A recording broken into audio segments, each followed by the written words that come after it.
The fucking Eagle Double G. Snoop Dogg. Pasintabi ha. Pasintabi po sa mga ano ngayon yan. Mga ano, kinakagkagan ng kinakagkagan to. Mga kapatid, hindi ko malaman kung tignan natin mamaya kung saan nanggaling to. Itong 53% na sinasabi nila na trust rating at saka President Marcos 48% daw. Ito yung pinanlalaban ng mga vloggers ngayon ng DDS. Pero binalibaliktad ko na ang Publicus Asia Incorporated. Hindi lang 10 beses ko na siguro binabalik-balikan. Pero samahan ninyo ako mamaya. Baliktarin natin. Okay, tignan natin yung kanilang official site dyan sa may Facebook. Kung meron bang ganito na nirelease talaga ang Publicus Asia. No? So, nagtataka lang ako. Si Ben Barubal to. No? Ben Barubal to nakatakip. Ang nagtataka ako kung saan nanggaling. Binira ko na kapon. O, yung nga pala. Pambansang loyalista. Oh, thank you ha. Thank you. Maraming natauhan. Umalis sa'yo. Okay. O nga pala, thank you nga pala sa mga kaibigan natin. 18,000 na po tayo mahigit. Ano, kay bilis ng panahon, 18,000 na tayo kahapon. Maraming salamat. More than na tayo. 18,1 na tayo. Diba? Papunta na tayo ng 18,1. Ako yung nagtataka dito sa mga to na masyado nilang kinakagkag. Itong si Trixie na dating ano, pinagmamalaki sa Publicus Asia 53%, yan yung ginagamit nila. Hanggang sa patulan na to, syempre nauna si ano, nandiyan si Peking Loyalista o pinangangantyaw pa. Hindi na talaga mapagkakatiwalaan, mataas, pasado, yan ang tirada nila. Hanggang sa pumatol tong si Ben Barubal. NPA unity, walang prinsipyo. Oy, NPA pala. NPA pala. Sinong NPA? Tayo? Sinong NPA? Si BBM? Sinong NPA? Si Martin? Sandali lang, Ben Barubal. NPA? Pero ano to? Sino ngayon ang mas NPA dito? Oh, ito lang ha. Ben Barubal ha. Ito, debate lang ha. May nakita ka na ba na si Martin Romualdez nasa kampo ng mga NPA? Wala. May nakita ka na ba na si BBM nasa kampo ng mga NPA? Wala. Ito, bisita ng bisita sa kampo ng mga NPA, oh. Oh. Oh, sino ngayon ng NPA? Oh. Oh, sino ngayon ng NPA, mga ungas, mga kumag? Ito si Ben Barubal, matalino to, makata to. Pero nung kumagtag to ng hindi makatwiran, naging makatanga. No? Dahil lang sa pera, naging makatanga ka. Mio 2016, hello. Exactly, pinapamilyar si speaker sa lahat ng mga leader. Okay. Sino deta? BT, pambansang loyalista. Ewan ko, peking loyalista yun. Ito, si Ben Barubal. Ito, nanguna pa rin si BP Sara Duterte, nakakuha ng mataas na trust rating batay sa pinakahuling pahayag survey. Nanguna, 53%. Pero teka, yung tinatawag yung NPA, yan eh. Ito pa, nanguna, ayan, yung sabi ni, teka, dali lang ha, nanguna daw si BBM, galing sa Publicus Asia. Okay, ladies and gentlemen, sorry to say, pero kailangan natin kagkagin to. Tignan natin ang Publicus Asia. Tignan natin muna dito sa Facebook. Pare-pareho tayo ha. Tignan natin sa Facebook. Okay? Kasi ako yung nagtataka kung saan galing yan. Wala. Sorry baka ano Okay. Naka-English ako French natin. French kasi itong keyboard ko. Facebook. Yan. Tingnan natin ha. Deluxe Gamer, share out. Pare-pareho natin tignan kung saan nanggaling yung ano. Saan nanggaling yung sinasabi nilang na yan na trust rating. Okay? Okay, hanapin natin dito. Saan ba yung search engine? Search engine ng Facebook. Publicus Asia. Publicus Asia. O nga pala, birthday nga pala ni Malutik yan ngayon. Hayop ka sana. Tapos na yan birthday mo. Huli mo birthday mo na yan.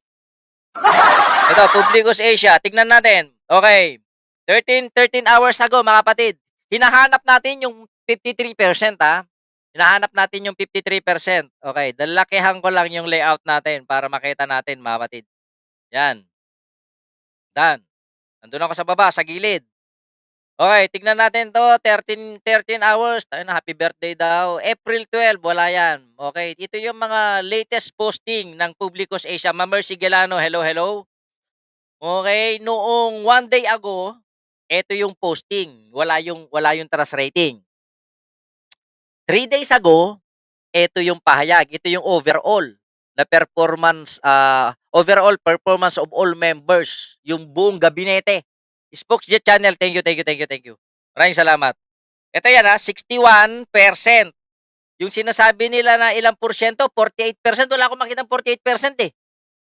Oh, yung 53 na sinasabi nila, ang trust rating ni Sara Duterte, rating yan ni BBM nung third quarter. Oh, ito pa, sige tingnan natin 3 days ago. Pahayag, Sara Duterte, ito yung mga pressing national issue, yung mga issue na kumakagkag kay Sara Duterte. Wala naman dito yung trust rating eh.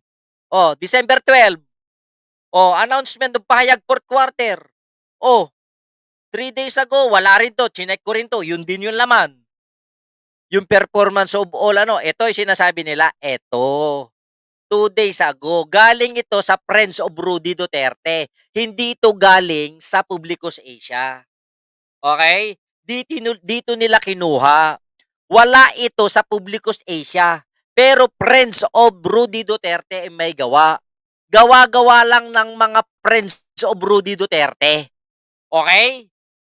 Hindi kasi kung release ito ng Publicus Asia, di sana sila nag-publish. Ngayon, is this legit? No. Is this a faux? Yes. Katarantaduhan. June 29 na yung next na posting nito, last posting. Wala na. Wala akong nakita. Ibig sabihin, gawa-gawa ito, fake survey yung ginawa nila, yung kinagkag nila Ben Barubal, ni na peking loyalista, si Trixie, pukinangina, dati kang sekretary, fake news ka. Sinabi nyo dito, wala tayong nakita wala kayong makikita meron kayong posting na galing sa Publicus Asia? Sige nga, katarantaduhan yan. Kayayabang pa ng mga animal. Kakayayabang ni Ben Barubal, nang gagago na lang si Ben Barubal. Hindi ka ba marunong hindi ka ba marunong mag-verify? Ben? O talagang sinasadya mo manggago? Ilan tayo eh. Sinasadya nilang manggulo para lang maging mabango yung presidentiable nila. Lalong-lalo na yun si peking loyalista, galing kumantsaw nung isang araw. Ganito gamitin ng mga vloggers ng mga Duterte ang panliling lang sa mga taong Pilipino, makonsensya naman kayo.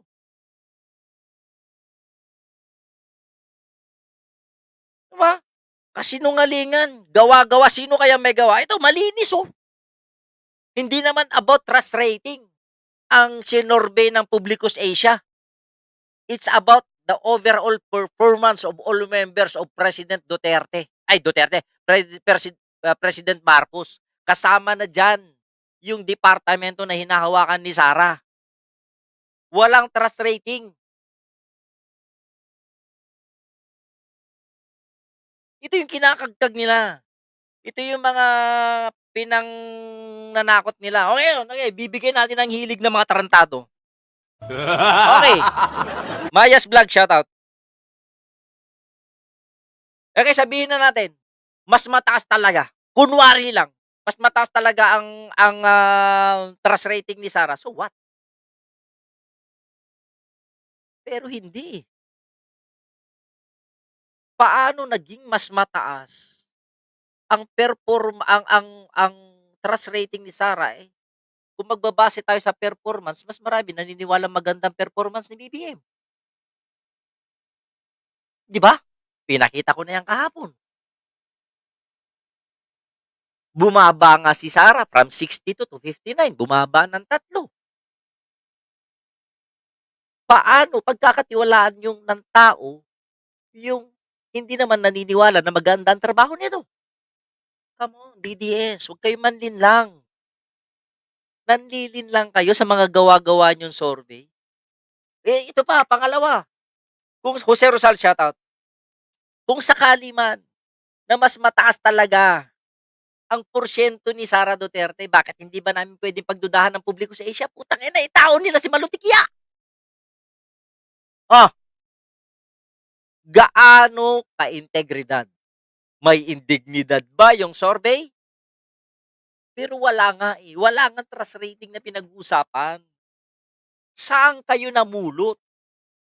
Gawa-gawa ninyo, pinanloloko niyo sa tao. Ben, putang ina, akala ko matalino ka, hayop ka.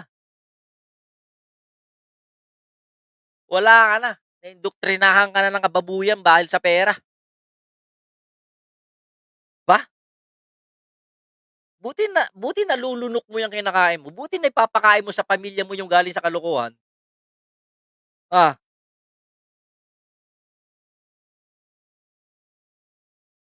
kaya hindi kasi dito sa social media sabi ko nga sa inyo, lason lahat ng sasabihin ninyo kung mali. Tapos sasabihin niyo, "Tangina pagkatiwalaan namin kayo, samahan namin kayo sa laban ninyo. Gusto niyo may unity team, gayong sinungaling kayo?" Sige nga, guys. Putang na 'tong mga tatlong 'to yayabang, oh. Ben, sino ngayon ang tunay na ano, kasapi ng NPA? Ayan, oh, si Commander Paragon 'yan, binigyan pa ng Heroes Burial. Hinayaang magparada yung mga NPA sa Davao nung namatay 'to, in full battle gear.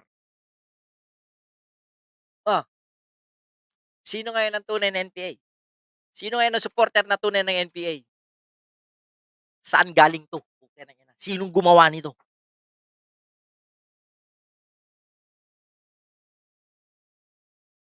Tignan niyo, kung paano nila alipustahin, for 25% lang daw si ano, actually hindi sila pare-pareho, eh, 25, may 35, hmm. Tingnan niyo kung paano nila alipustahin 'tong ano, si BBM at saka si Martin. May paggalaw pinalitan leader na pinagkakatiwalaan ni BBM, hindi po legit 'yun. Inaantay ko nga na pumasa si Attorney Sunny Villa. Ay, hinamon kita attorney, saang platform? Kanina nung hinamon ko may binabanggit ng GMA. Sa tingin mo papatulan tayo, ite-televise tayo ng GMA, magdedebate tayo?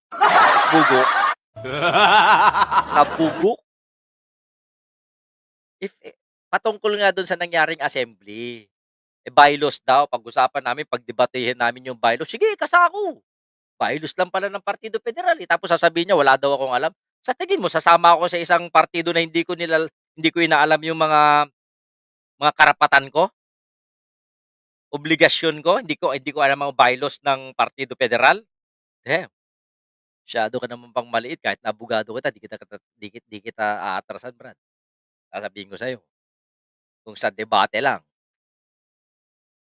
sisiguraduhin ko hindi ako magmumukhang sinungaling rito. Totoo, hinamon ko sa GC kanina, nagsialisan yung mga exec ko. Topic ko yan bukas kay Bagong Pilipinas, ta-thumbnail ko yan si Vic Rodriguez. Oh, saan galing 'to? The motherfucking Eagle Double G. Snoop Dogg. Saan galing 'to? Come on, putang ina 'tong mga 'to, nakakapanggigil kayo. Ano, ginagamit niyo yung kasikatan niyo para manggago ng tao, para lang kumita kayo, may palamong kayo? Okey, bibigay ko sa inyo, so what kung mas 53 nga talaga? Pero hindi totoo 'to, So what kung 53? Kailangan na bang bumaba ni BBM sa puwesto?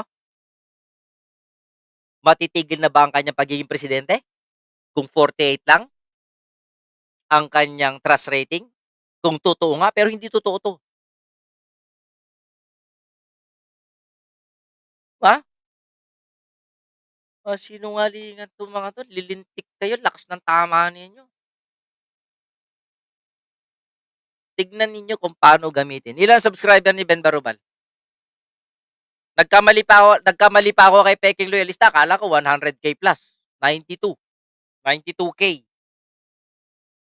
Hindi Ben Barubal 'yun, Paera Barubal, 'yun lang. Yan ang ano natin, yan ang kaibahan natin. Kayo kung kayo 60K, Ben Barubal? Magkano ni-bayad kay Ben Barubal at Pambansang Loyalista? Hindi ko alam ang mga 'yan. Pero sana naman maawa naman kayo sa mga tao na binububo ninyo. Hirap-hirap na nga ng tao, sabi niyo naghihirap ang Pilipinas, bakit kayo dumadagdag? Oh, sabi nila dito galing sa Publicus Asia, ito maliwanag, ito sabi ni Ben dito, pinakahuling pahayag survey ng Publicus Asia yan kasi yan, wala, trust rating, walang pinos ang Publicus Asia, nakita niyo yan. O eto, Publicus Asia Incorporated latest. Hmm. Yun pala galing lang sa Friends of Rudy Duterte, yun ang source nila. Paano naging Publicus Asia ang Friends of Rudy Duterte? How le how legit it is? Wala naman. Ma'ams Amortua, shoutout.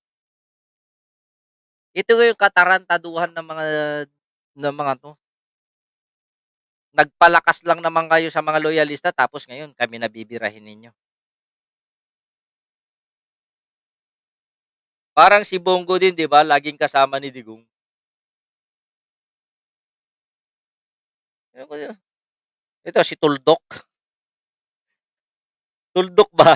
Hindi pambansang loyalista yun, pambansang magkapera. Problema nga ng iniwan ni Digong gawa ng lockdown niya, pinatay ang ekonomiya. Tama, katarantaduhan 'to mga 'to, 'di na kayo na imagine mo dating press secretary, ayan na, magiging kasangkapan ka ng fake news, Trixie Angelos. Kayo mga taga Carambola, nakakasama ni Trixie, proud kayo na kasama niyo fake news peddler. Sabagay, nag-seminar yan sa China, anong aasahan mo, 'di ba? Ginagawa niya katangahan ng kanyang sarili kaya niya ginagawa niya idol, kaya nga, eh.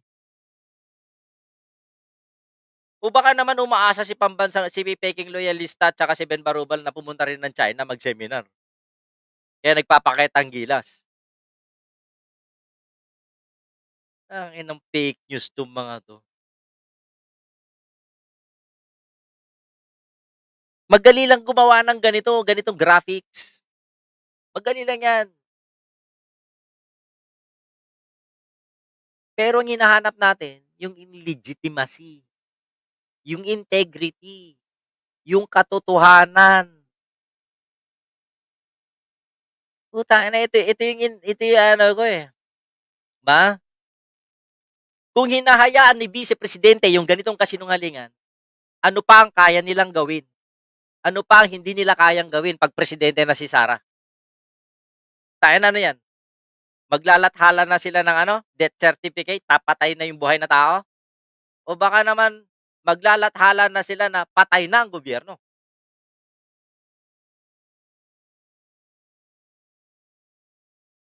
Iniwan ni Duterte ang Pilipinas na walang pera, sinabi niya 'yan kaya wala na siyang pang-ayuda sa panahon niya. Bakit? Ano ba ang posting sa Duterte fans at tayo nakapasok sa page ng Publicos? Ewan ko dito sa mga 'to, katarantaduhan.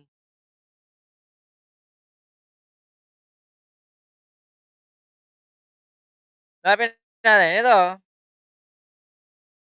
Publicos Asia 'to, Ito yung ano naman, ito, pati si Rhea Angelo nag-post dun, April 26, Publicos Asia. Hmm. Wala namang pino-post ng trust rating ang ano, Publicos Asia sa totoo lang. Dito pa yung mangungupit, mangungupeng, June 22. Wala naman tayong nakikita rito na posting ng ano, about trust rating, eh. Ito hindi naman galing sa ano, Friends of Rudy Duterte ang nag-post ito sa Publicos Asia. But it doesn't mean that Publicos Asia conduct the survey for trust rating. O nakita ninyo kung gaano kasinungaling yung mga vloggers ni Duterte. Oh, nakita ninyo kung gaano naka-fake news ang mga vlogger ni Duterte. Eh, yang si Ben Barubal nagpapanggap na gusto niya maka-BBM, yan, putang inang plastic ang putik, plastic na plastic. Ito talaga dito ako nadismaya, hindi sana ako kakagkag ng ganito kung si pekeng loyalista na-debunk ko na 'yan, 'di ba? Si Ben Barubal, okey lang, puwede kong palampasin 'yan, pero putik ito, Trixie Cruz Angeles, fake news. Paano kaya ka pala nawala bilang ano, press secretary dahil siguro alam na ni BBM na fake news peddler ka. Mahigpit si BBM pagdating sa work, 'pag 'di maganda performance talagang nasisipa, sabi daw ni Wagyu. Nalilito lang pala mamayan sir kasi nilangaw at nabutata sila na Makabayan Block. 'Yan, siguro nilabas nila 'to for diversion. Kasi alam nila sa realidad pababa nga si Sara. Performance rating bumaba ng 3%. Si BBM pang 53 to 61 tumaas ng 9%. Bakit hindi 'yun ang kagagawin niyo? Kasi alam niyo na kapag 'yun binalita ninyo, lalong malulugmok si Sara. Whether you like it or not, Sara will go down. Kasi paano, bumabagsak ni Sara sa mga gawain niya, sinasabayan niyo pa.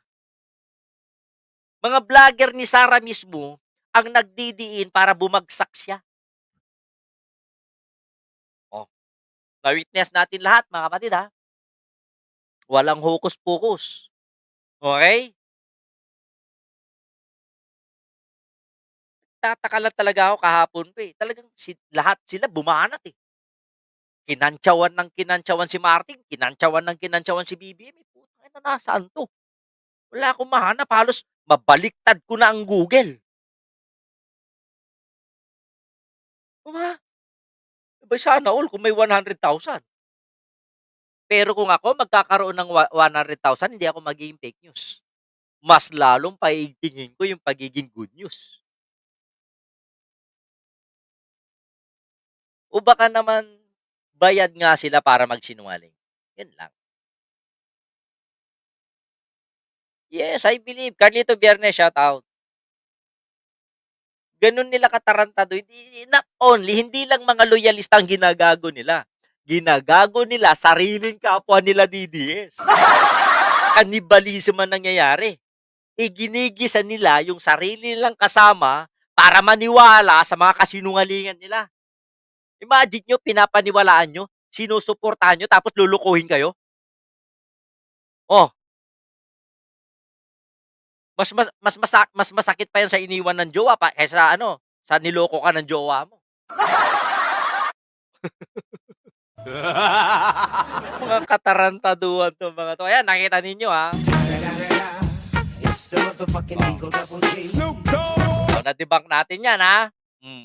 Mga sinungaling. Ang ina, naging sikat ka pa, sinungaling nga rin lang naman pala. Ang tanong ko, anong totoo na ikinabubuhay nila ngayon? Kung sa mga ganitong bagay pa lang, binobobo na nila, o ano sa mga ibang bagay pa. Sabi ko nga sa'yo, kung manloloko ka na. Ang panloloko mo na minsan, walang pinagkaiba kung pangalawahin mo yan, pangatluhin mo pa.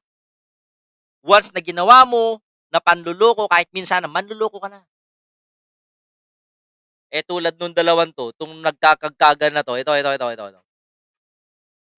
Ito, mga kumag.